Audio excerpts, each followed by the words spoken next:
Now, ahead of the upcoming polls in Uttar Pradesh, Mrunal spoke to Pankaj Singh, who is the Noida BJP MLA and Rajnath Singh's son.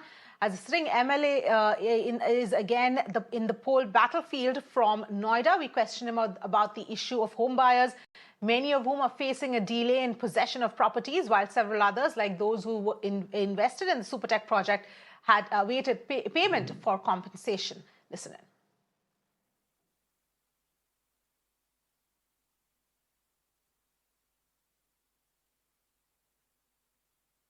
न्यायालय की बात कर रहे हैं, जो सबसे बड़ा ट्विन टावर्स का इशू आया यहाँ पर, और जिस तरीके से करप्शन देखा हम लोग ने अथॉरिटी में, और उसके बाद कुछ अफसरों के खिलाफ कार्रवाई भी की गई, लेकिन फिर भी इस तरह की चीजों से कैसे निपटा जा सकता है? आपके इलाके में इतनी ज्यादा हाई राइज बिल्डिंग है, होम बायर्स बहुत ज्यादा हैं, उनकी समस्याएं बहुत ज्यादा हैं, खासतौर पे जो बिल्डर्स का जो एक तरीके से कहा जाए कोटरी चल रही है और बिल्डर्स को लेकर कंप्लेन है, उससे आप कैसे निपटेंगे? वही नहीं, इस पर हम लोगों ने निपटा है।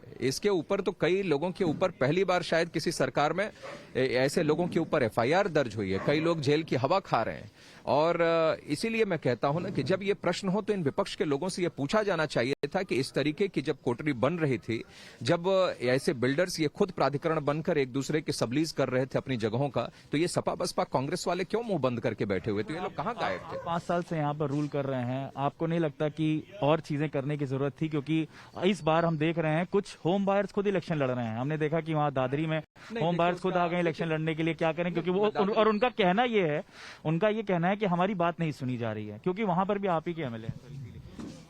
अब वहां के विषय में वो जानकारी देंगे तेजपाल जी, लेकिन इतना मैं जो जानता हूं, मैं यहां की बात में कह सकता हूं कि लगभग 45,000 लोगों को पोजीशन मिला है। 20,000 से ज्यादा 22,000 से ज्यादा लोगों ने रजिस्ट्री उस पर कराई है। रजिस्ट्री काफी नहीं, बता तो रहा हूं मैं, इसीलिए आंकड़ा बता रहा हूं ना। इस पर रजिस्ट्री लोगों ने इतनी कराई है। ये अभी हुआ है, 17 के बाद का मैं जाता है सर ये रजिस्ट्री। नहीं, उसमें आप सब लोग भी उसको तह तक जानते हैं। उसमें बहुत सारी चीजें हैं, बिल्डर्स के ड्यूज प्राधिकरण पे हैं, और ये सब कारनामे ये सपा बसपा कांग्रेस के समय के हैं, ये ड्यूज अभी के नहीं है।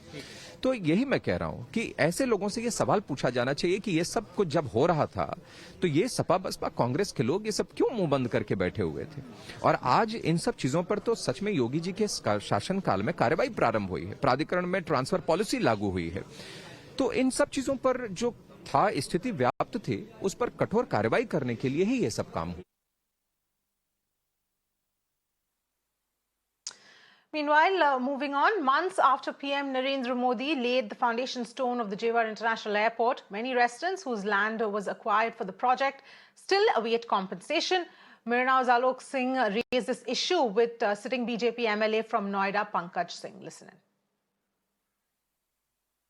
जो एयरपोर्ट बन रहा है वहां पर कंपनसेशन को लेकर के फिर से इश्यू बन गया है, और वहां पर कहा जा रहा है कि फर्स्ट फेज के लिए तो किसान तैयार हो गए, लेकिन सेकंड फेज के लिए तैयार इसलिए नहीं होंगे क्योंकि जो कंपनसेशन देने का वादा किया गया था, जो नौकरी का वादा किया गया था, वो नहीं मिल पा रहा है और नहीं मिला है। देखिए, इतना क्योंकि वहां का क्या मुद्दे एग्जैक्ट आज के सिचुएशन में है, वहां के अधिकारी, प्राधिकरण के अधिकारी और वहां की जो वो है वो बता पाएंगे एग्जैक्ट, लेकिन इतना मैं कह सकता हूं कि बहुत ही जो भी पूरा इतने समय में योगी आदित्यनाथ जी और सरकार ने जो भी वादा किसानों से किया है, वह भारतीय जनता पार्टी उसको पूरा करने के लिए बिल्कुल प्रतिबद्ध है और हमेशा रहेगी। बस मैं इतना कह सकता हूं।